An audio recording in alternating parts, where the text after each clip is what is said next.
She was mid-sentence when she suddenly stopped. The call didn't euro t end. There was a sharp sound. Something falling. Then breathing. Not hers. 10 seconds later, her friend was already dialing 911. Her name was Emma Carter. She was 26 years old, and she had been living alone for just under a year. It wasn't a reckless decision. She had saved carefully.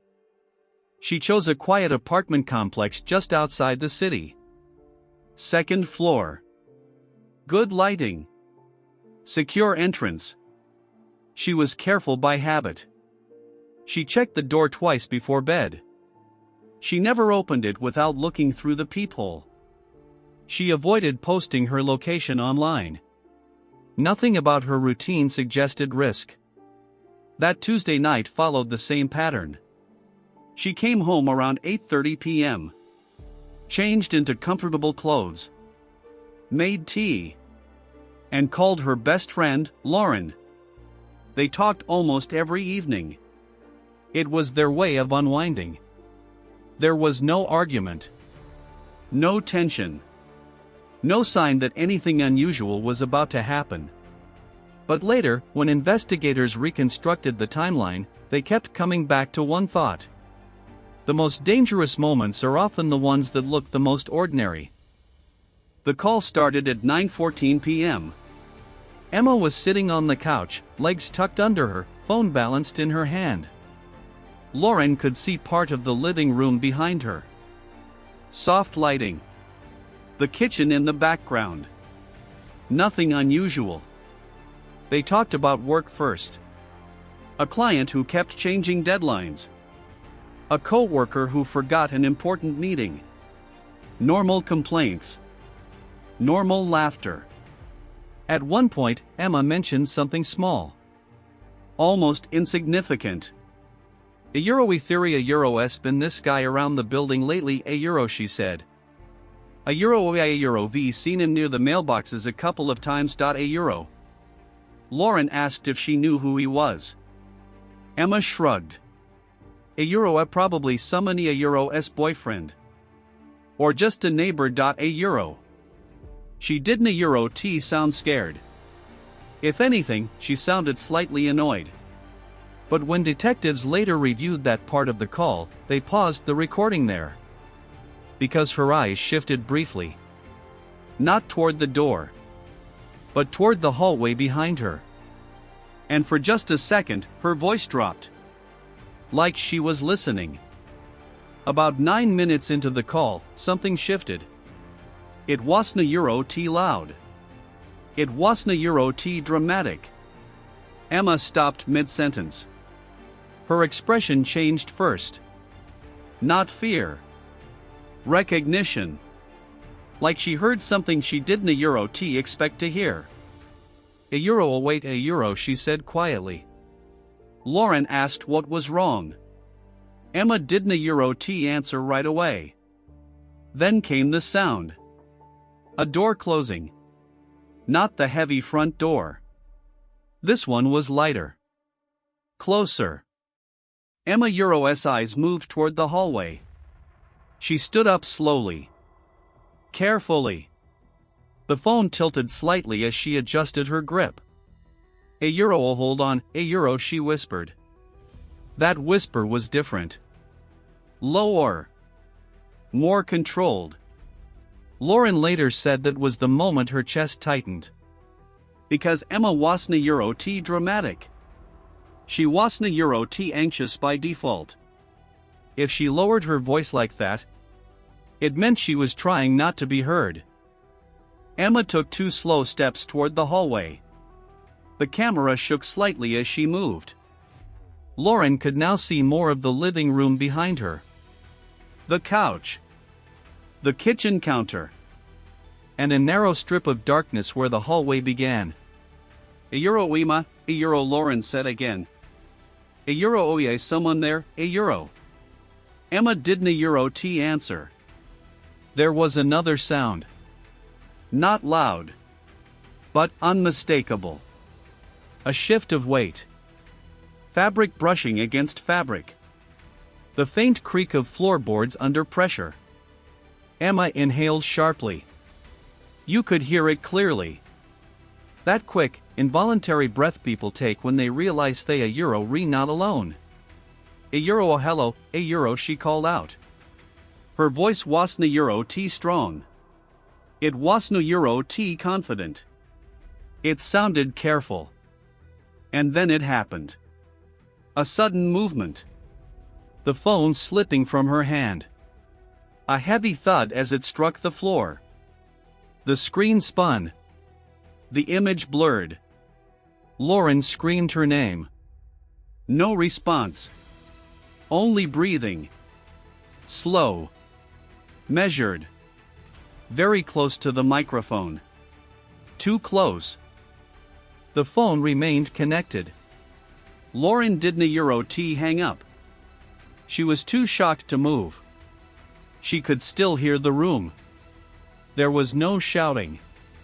No breaking glass. No clear struggle. Just controlled movement. The breathing shifted again. Farther from the phone now. Then closer. As if someone was standing over it. Lauren kept speaking. Emma, answer me. Please. Her voice started to shake. The camera lay sideways on the floor. The ceiling light was swaying slightly, casting slow-moving shadows across the walls. Then came a new sound. Metal. Brief. Subtle. Like keys brushing against each other. Followed by a low murmur. Too distorted to understand. But clearly not Emma. Whoever was inside that apartment was calm. That might have been the most terrifying detail. The line stayed open for 8 full seconds after the fall. 8 seconds that would later be replayed dozens of times. Euro. A door closing. And silence. The call disconnected. Lauren didn't think. She reacted. She tried calling back immediately. Once. Twice. 3 times. No answer. Each ring felt longer than the last. Each second heavier. On the 4th attempt, the call went straight to voicemail. That was when fear turned into certainty. She replayed the last sounds in her mind. The footsteps.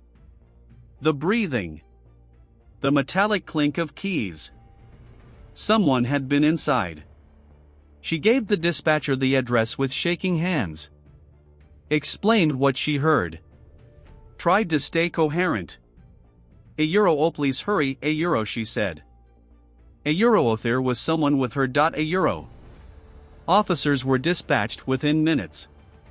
Those minutes would later be measured carefully. Because if the timeline was accurate, whoever took Emma had less than 10 minutes to get out of that building unnoticed. And that meant something important. This wasn't panic. It was planned. Police arrived at 9:34 p.m. From the outside, nothing looked unusual. No broken windows. No shouting from inside. No neighbors gathering in panic. The building was quiet. Officers knocked first. Firm. Repeated. No response. They tried her phone.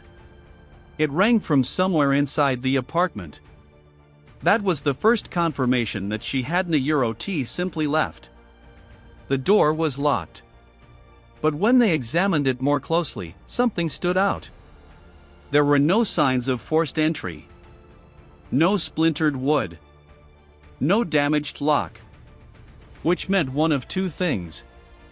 Either Emma had opened the door willingly, or the person inside had a key.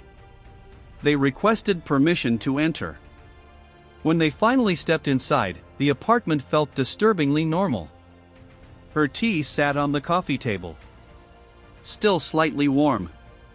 The hallway light was on. And the silence inside that room felt heavier than it should have. Because someone had been there only minutes earlier. And now they were gone. The first sweep of the apartment didn't reveal chaos. No broken furniture. No blood. No obvious signs of a violent struggle. But trained eyes look for what doesn't belong. The coffee mug on the table was still warm. Steam barely visible in the dim light. That narrowed the timeline. Whatever happened, it had happened minutes before officers arrived. In the hallway, a faint scuff mark caught their attention. Not dramatic. Just a subtle streak along the wall at shoulder height. As if someone had been pushed. Or pulled. Emma's purse was still on the kitchen counter. Her wallet inside. Cash untouched. Her shoes were by the door. That detail mattered. If she had left willingly, she would have taken them. In the living room, the phone lay face down on the floor. Screen cracked. Battery still active. The final seconds of the call were secured immediately. Because investigators already understood something important. If the audio captured even one clear voice, it could mean the difference between €1 and days. Detectives pulled the building's security footage within the hour. There were 2 cameras outside. One facing the entrance. One angled toward the parking lot. Most of the evening looked uneventful. Residents coming home. A delivery driver leaving.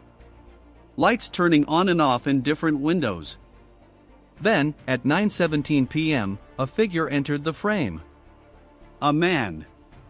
Dark hoodie. Baseball cap pulled low. He didn't rush. He didn't look around nervously. He moved with purpose. That was unsettling. Because panic leaves traces. This man showed none. At 9:26 p.m., the same camera captured him again. This time, he wasn't alone. Emma's body appeared unsteady. Her head lowered. Her arms close to her sides. From a distance, it almost looked consensual. Like someone helping a tired partner to a car. That illusion lasted less than 20 seconds. Then the car door closed.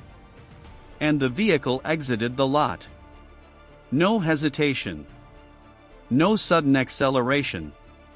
Just calm departure. Which told investigators something critical. This wasn't a crime of impulse. It was controlled. The license plate was partially visible. 3 letters. 2 numbers. It was enough. Within minutes, investigators narrowed it down to a single vehicle registered in the area. The name attached to it was Daniel Reeves. 34 years old. No violent record. No recent arrests. No obvious connection to Emma. On paper, he didn't stand out. But paper rarely tells the full story. Detectives obtained a warrant for his phone records. That was when the pattern appeared. For the past 3 weeks, his device had pinged near Emma's apartment building repeatedly. Late evenings. Early mornings. Unusual hours. He had no listed friends in that complex. No registered deliveries. No reason to be there. They checked his online activity next. Emma's social media profiles had been viewed dozens of times. Her public photos saved. Her tagged locations cross-referenced. He knew where she worked. He knew her routine. He knew she lived alone. And most importantly he knew when she would be on that call. This wasn't random. It wasn't sudden. It was preparation. By the time Daniel Reeves was identified, nearly 40 minutes had passed since the call. 40 minutes. In abduction cases, that window matters more than anything. Police traced his last known phone signal. It had gone dark at 9:32 p.m.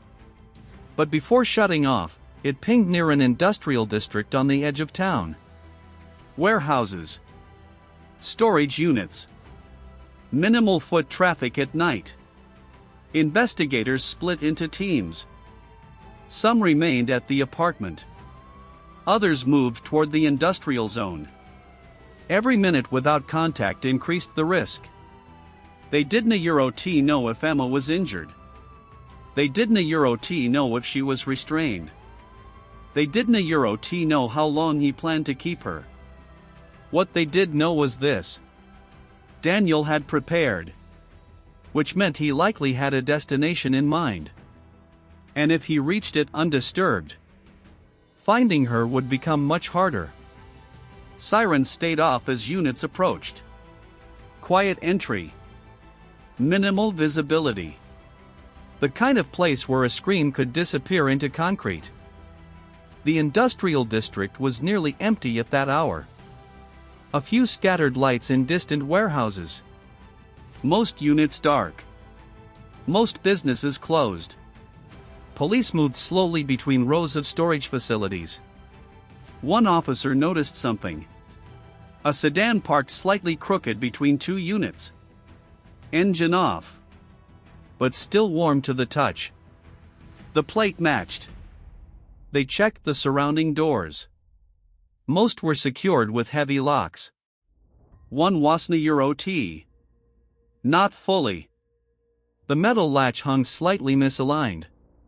As if it had been closed in a hurry. They didn't hear screaming. They didn't hear obvious movement. Just faint vibration. Almost like someone shifting weight inside a confined space. Officers positioned themselves on either side of the door. Weapons drawn. Breathing controlled. One of them called out. "A police. Open the door. A. No response. They tried again. Louder. Still nothing. That was when they heard it. A small sound. Not a scream. A muffled voice. Weak. But unmistakably human. They didn't wait for a third warning. They forced the door open. The door burst inward with a metallic crash. Inside, the storage unit was dim. Single overhead bulb. Concrete walls. Dust in the air. Emma was sitting against the far wall. Her wrists restrained. Her breathing uneven. But she was conscious. For a split second, no one moved. Daniel stood a few feet away. Hands raised slowly. Expression almost calm. I just wanted to talk, he said. Those words would later replay in interviews again and again. Officers moved fast. One secured Daniel. Another cut the restraints. Emma flinched at sudden movement. Her eyes scanning the room as if expecting something worse. She had been there less than an hour. But in that hour, she had understood something terrifying. He hadn't panicked. He hadn't rushed. He believed he had time. That was the most disturbing part. Emma later described what happened inside the apartment. She said he was already in the hallway when she turned around. Not breaking in. Not forcing the door. Standing there. Like he had been waiting. He stepped forward before she could react. Covered her mouth.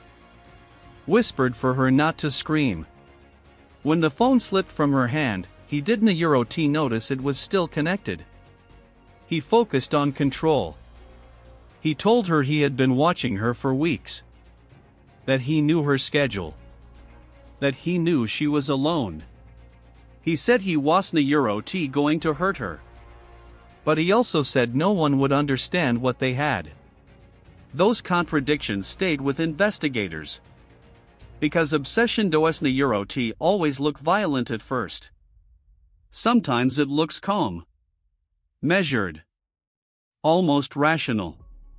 Emma said the scariest moment wasn't the force. It was the certainty in his voice. Like he believed she would eventually agree with him. Daniel Reeves was charged with kidnapping and unlawful restraint. In court, he claimed he never intended to harm her. He described it as a misunderstanding. An attempt to connect. But the evidence told a different story. Weeks of digital stalking. Repeated visits near her building. A vehicle positioned away from direct camera angles. A storage unit rented under a false explanation. This wasn't spontaneous. It was preparation disguised as obsession. Emma moved out of that apartment within a month. She changed her phone number. Deleted old social accounts. Rebuilt her routines from the ground up. But one thing stayed with her. The sound of that hallway. The moment she turned and realized someone else was already inside her space. What makes this case disturbing isn't just the crime. It's how little noise it took. No shattered glass. No screaming neighbors. Just a normal evening. A routine call. And 10 seconds that proved how quickly ordinary life can be interrupted. Sometimes danger doesn't announce itself. Sometimes it waits quietly. Until you turn around.